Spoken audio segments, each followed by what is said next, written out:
Do not delay nikah unnecessarily. Once nikah is ready, the two parties are happy, get that nikah done.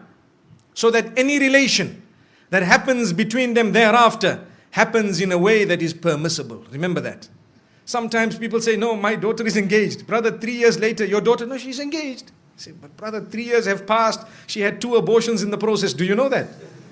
I'm not joking. I'm serious. My parents, you don't know what we know. They come to us for help when they cannot talk to you. I know. We cry when we see the children of the good people. Sometimes people we know. And they come to us, you know what, I have this problem and that problem. But sister, you are engaged to the man. How could this have happened? You know, my father told me you cannot marry now, you are still studying. My, Allahu Akbar. May Allah forgive us, really. Brothers and sisters, open your eyes. See what is going on. Ask the people what is happening. If you think we are not living in an era of hypersexuality, you are dreaming. You are dreaming. You are living in a dream world. We are living in the dirtiest society up to this age. There has never ever been a more hypersexual society than ours.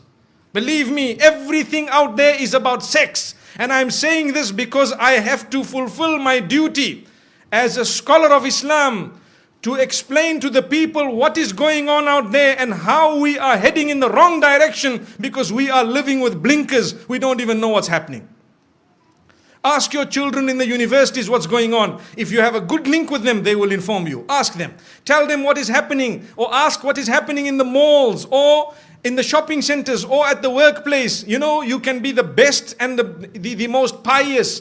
Yes, if Allah has granted you protection, you will always be protected. May Allah grant us goodness. There are people amongst us, and I'd like to hope that the bulk of us seated here, pure, good people by the will of Allah, you know how difficult it is to remain on that path. You know how easy it is to sin. Today it is easier to sin than it is to abstain from it. Allahu Akbar. It is easier to abandon your hijab than it is to don it. It is easier to leave your salah than it is to fulfill it.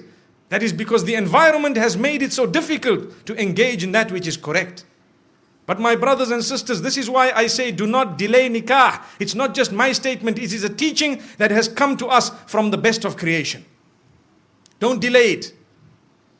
And at the same time, do not make it difficult in any way. We already spoke about the mahar, the dowry, or whatever else it is. Either way, don't be too demanding. And do not become a person who really makes it tough on their sons and daughters to get married. Because in that particular case, we will be held accountable in the eyes of Allah subhanahu wa ta'ala. Why is it that you as a parent did this to your own daughter? You doomed her, you punished her. And this is what you did to your son. You made him, you really made him leave the deen in totality. It brings me to one example, living example, where there was a young boy whose father was being so tough with him that, listen to this, he wanted to marry someone who was ready to revert.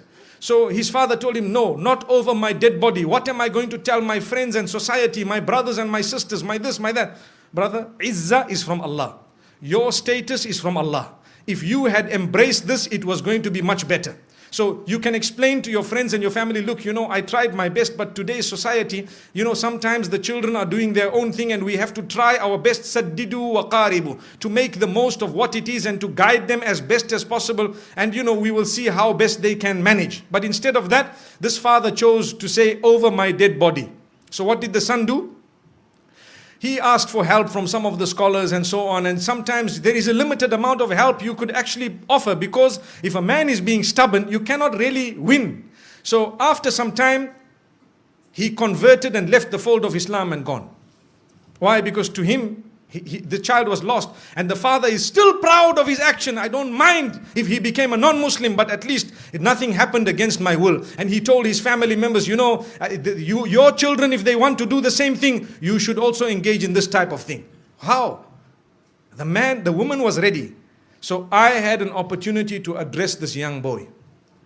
And when I spoke to him, he told me something that is really a question of the age. When I say question of the age, I mean sometimes the mind starts asking these questions.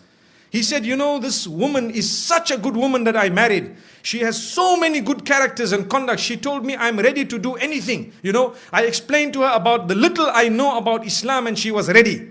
And then what happened is, when my father and my parents said no and everybody disagreed and they, you know, the mother, he says my mother didn't really mind, but she has to follow what my father says. So after some time, they questioned me, her parents, to say, look, we were all okay for our daughter to, you know, to enter the fold of Islam. Now, if she is not going to enter the fold of Islam, then why don't you enter our faith? So he said, yeah, it makes sense. You see? He said, yeah, it makes sense. If they refuse, I will not refuse. You people are not refusing. So he says that is what made him turn. Now look at this. The young boys of today, this is the logic they are using. They will not tell you Islam is correct and Islam believes in all the previous messengers and Islam, Allah is one. Even the father perhaps doesn't read Salah correctly, but he was proud with his action. May Allah subhanahu wa ta'ala forgive that man. Really. We tried very hard, but to be honest with you, it is only Allah who can bring people back. And that's why I say it is foolish. Sometimes you might lose your child totally, rather you lose them 20%.